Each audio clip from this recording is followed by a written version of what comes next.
지금 하여간 57만이나 되는 그 국민의힘 당원 명부가 명태균 씨한테 넘어가서 그 자체로 여론조사에 활용이 된 걸로 확인이 되면 제가 보기에는 법률적 문제는 피해가기가 굉장히 어려울 것 같다. 선거법이나 정치자금법이나 이런 부분들은 좀 살펴봐야 될 것 같다라는 생각이 좀 듭니다.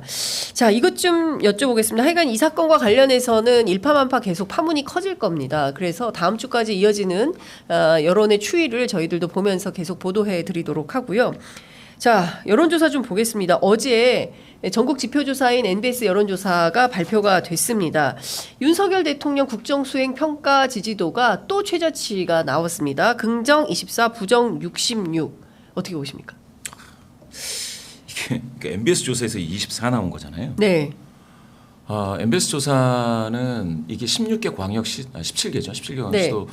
별로 뭐 이렇게 쪼개서 막 조사하고 이런 게 좀 많아가지고 그러니까 약간 좀 읍면 지역 분들도 이렇게 들어오실 확률이 좀 있어요. 읍면 단위, 네. 기초 단위. 그러니까 부산, 울산, 경남 이렇게 하면 부산에서 다 채울 수도 있지 않습니까? 예, 울산이나. 예. 그런데 이제 이걸 쪼개면 경남에서도 들어오실 수가 있어요. 그런 얘기는 뭐냐? 네. 그 MBS 조사가 약간 보수적이다 이렇게 말씀하시는 분들이 있는데 네. 제가 생각할 땐 이렇게 철저하게 하다 보니까 세상 돌아가는 일에 관심이 그렇게 많지 않은 네. 그런데 읍면 지역에 거주하시면서 생계에 관심이 많은 좀 어르신들 이런 분들도 샘플링이 충실하거든요. 네. 그러다 보니까 약간 대통령 긍정률이 다른 조사 갤럽보다도 약간 좀 높게 나오는. 예, 그렇죠. 네. 긍정률이 높게 나왔었습니다. 근데 여기서 24예요. 예. 그러니까 지금 이번 정부 들어 최저치 경신. 네. 저는 이거를 보면서 이거는 참 대통령실에서는 이거를 어떻게 대응할지 모르겠습니다. 지금 해외 순방 네, 오늘 들어옵니다. 예. 순방 중이신데 이 국내에 이렇게 차가운 어떤 여론을 순방을 통해서 이게 막기가 쉽지가 않겠다라는 생각은 저는 하고 있습니다. 왜냐하면 순방의 효과가 있었으면 체코 순방에 따라서 거의 30%가 넘어야 돼요. 네. 30% 넘어야 됩니다. 과거 문재인 정부 시절에 뭐 순방 갔다 왔다 이러면은 거의 뭐 30% 중반 40%뭐 이랬어요. 40% 선을 이렇게 약간씩 이렇게 넘나들었지 지금처럼 외교 행보가 활발한데도 이렇게 낮은 거는 네. 이거는 정말 지금으로서는 대통령 긍정률, 윤석열 대통령 긍정률 백약이 무효인 상태를 보여줄 수가 있겠고요. 더군다나 지역적으로는 또 충격적인 그런 지표도 지금 나오고 있습니다. 네.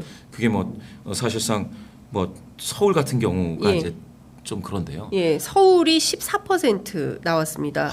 인천, 경기가 16%, 대전, 충청, 세종이 19%, 광주, 전라 11%.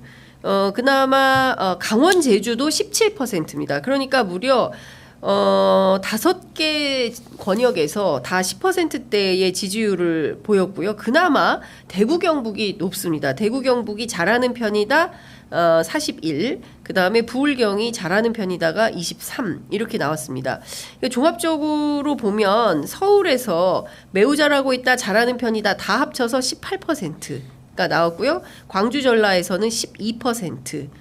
그리고 인천, 경기 21, 대전, 충청 29, 부울경 29, 강원, 제주 23, 대구, 경북만 46으로 종합 긍정이 종합 부정을 3%포인트 앞서는 걸로 조사가 됐습니다. 그렇죠.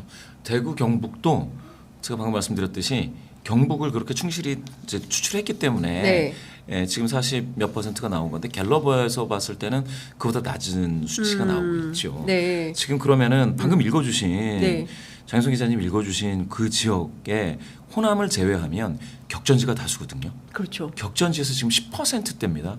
그것도 전화 면접 조사에 그것도 MBS 조사입니다. 여기에서 격전지가 10%대다라고 하면 지금 이 수치를 가지고 총선 다시 하면은요.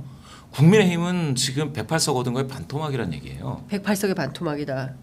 이거는 진짜 이거를 지금 당장 큰 선거가 없기 때문에 그러니까 김건희 여사 뭐께서도 이제 돌아다니시고 그렇지 않습니까? 큰 선거 있으면은 지금 그 가만히 있겠어요? 저 국회에 계신 국민의힘 분들이 가만히 안 있겠죠. 막 뭐 시끌시끌 하겠죠. 근데 지금은 큰 선거가 없으니까 잠깐 좀 소강 상태인데 그러니까 김건희 여사 막 돌아다니시잖아요. 그런데 한번 생각해 보세요.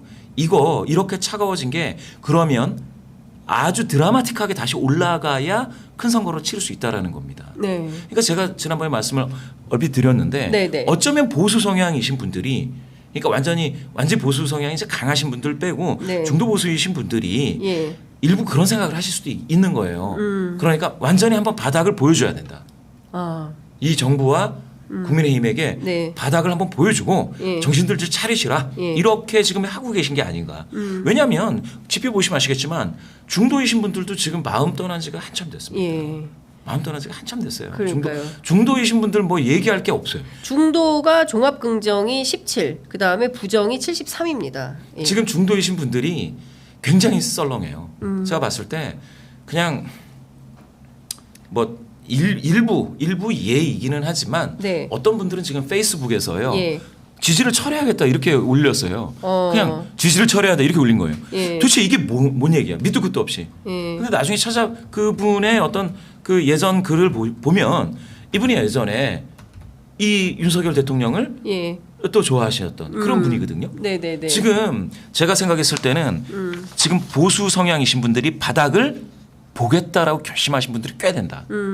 꽤 된다. 예. 바닥을 보겠다. 예. 그러면은 어떻게 되느냐? 사람을 살리려면 먼저 죽여야 살릴 거 아닙니까? 그러니까 국민의힘을 살리려면 죽여야 이제 살리는 거죠. 네. 한번 바닥까지 가보자. 예. 바닥에 뭐가 있는지 확인하자. 예. 라고 지금 가고 있는 거 아니에요? 보수 성향이신 분들이. 그렇죠. 그렇지 않으면 이 숫자가 나올 수가 없습니다. 예. 말씀 주신 대로 보수 성향의 응답자들도 긍정이 51인데 부정이 41이에요. 그러니까 무려 차이가 10%포인트밖에, 그러니까 그러니까 내가 보수지만 압도적으로 윤석열 정부를 지지하기는 좀 면구스럽다. 뭐 이런 차원의 해석을 할 수밖에 없는 지표가 아닌가라는 생각이 좀 드는 것이고요. 또 하나 또 제가 봐야 될 것은 연령대별인데요. 예. 그 10월 2주차 연령대별 조사를 종합을 해보면 역시 40대입니다. 40대가 긍정평가가 한 자리 숫자예요. 9%. 그 다음에 부정평가가 87%입니다. 그러니까 사실상 40대가 대한민국을 이끌어가는 중추 세대에 해당한다고 보는데 이 대한민국 중추 세대인 40대는 윤석열 정부에 대해서 9%밖에 지지를 안 한다. 이 9% 지지율을 어떻게 해석해야 됩니까?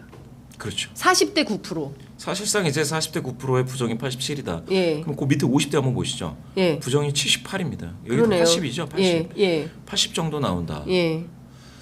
이게 75가 사실은 딱 하나의 선을 이루고 있거든요. 네네네. 75 정도의 어떤 수치가 걸렸다라는 거는 이거는 나머지 25는 이제 점점 더 줄어들 확률이 큽니다. 그게 왜 그러냐면 예. 2016년에 예. 그 국정농단이 네. 있었고요. 예. 그래서 각계에서 이제 촛불이 타오르고 이런 상황에서 무슨 조사를 하느냐면 그만하셔야 되느냐, 네. 박근혜 전 대통령 그만하셔야 되느냐 이런 여론조사가 있었습니다. 네네. 그때 70%가 넘고 75가 되니까 예. 분위기가 확 달라져요. 그렇게 한 3번 나오면 예. 달라집니다. 그게 왜 그러냐면 예. 이게 25, 75 요게 지금 중요한 게 예. 지금 25 밑으로 내려갔죠. 그렇죠. 25비트입니다. 그렇죠. 예. 그리고 지금 75가 넘고 80이 되는 데가 있다고 하셨지 않습니까? 네. 75가 되면 4명이서 이렇게 맥주 한잔 할 때 예. 보통 친구들 4명 먹지 않습니까? 예. 혼자라는 거예요. 그죠? 부정이 3명이고 네. 긍정이 하나 있을까 말까예요. 아. 그럼 이분들은 예. 말을 할 수가 없어요. 말을.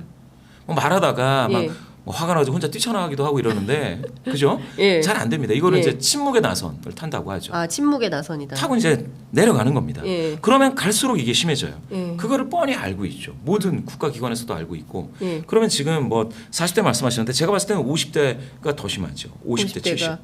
그리고 지금 60대에서 네. 부정이 57이니까 한 60% 가깝지 않습니까? 네네네네. 그런데 20대를 한번 보세요. 예. 부정이 아, 63이에요. 그러네요. 예. 지금 그러니까 30대가 70입니다. 예. 아버지 세대하고 아들 세대, 딸 세대가 의견을 같이 하고 있어요.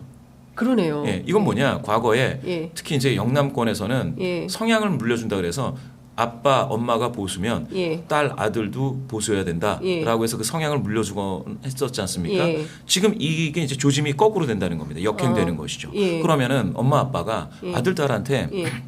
우리 딸 요새 정세 어떻게 생각해? 이렇게 물어볼 수 있는 상황이 된 거예요. 대화가 가능한. 예. 예. 그렇게 되면은 뭐냐? 이거는 제가 생각했을 땐 70세 이상이신 분들은 이해가 되고요. 네. 56이 뭐 긍정평가라고 제가 아까 말씀드렸다시피 읍면도 조사가 지금 되는 조사이기 네. 때문에 이런 것들은 이해가 되지만 전반적으로 엄청나게 얼어붙었다. 아 진짜 이게 이제 보궐선거가 지금 앞두고 있지 않습니까? 예, 보궐선거를. 예, 예. 그런데 이게 작은 보궐선거가 아니고 예. 이게 만약에 국회의원들이 막 등장하는 보궐선거 큰 거 있잖아요. 네네. 그게 아마 내년에 있을 예정일 텐데요. 네. 그걸 앞두고 이 수치다라고 하면 그러면 수근수근할 거예요. 국민의힘 내에서 네. 탈당 말씀드려라. 누가 가서 방울 걸어라. 네. 탈당 말씀드려라. 빨리 와서. 응. 그렇죠. 이거 탈당하지 않으면은 국민의힘은 큰 게임을 할 수가 없어요. 일단 이거 가지고. 윤석열 대통령이 탈당해야 큰 게임 뛸 수 있다. 아니, 그렇게 되는 거예요. 요 예. 수치는. 예. 아니면은 이게 이제 회복이 되면 예. 그러면은 뭐 그런 걱정을 안 하시겠죠, 다들. 예. 그렇지만 제가 봤을 때는 그러면은 이제 이게 되는 거죠. 탈당이냐?